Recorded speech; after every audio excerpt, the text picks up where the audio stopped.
So it was like a group of guys, and it's just watching them interact.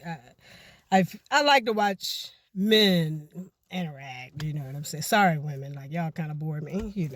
I might bore y'all. You know what I'm saying? I see a whole lot of people just scrolling past, so I might bore y'all.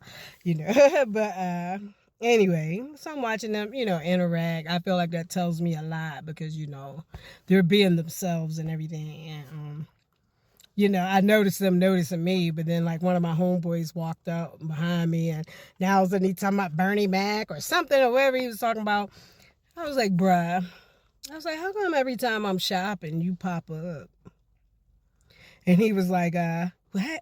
Well, according to the Bible, a man finds a woman. I was like, yeah, well, that's what I mean. Like, you know what I'm saying? Basically, I have to still accept.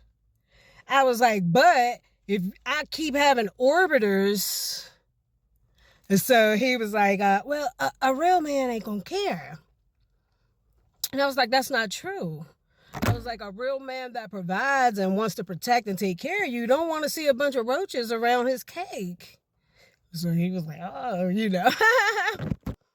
Anyway, I was like, boy, shut up. I got more game than you, boy, for real. I got 4 dudes for real, which I could, you know what I'm saying?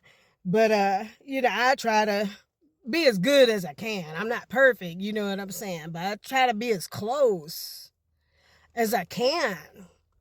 You see what I'm saying?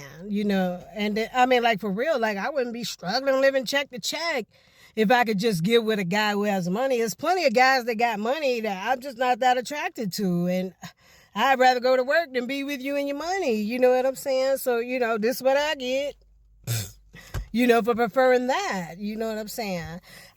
Good love makes me feel rich.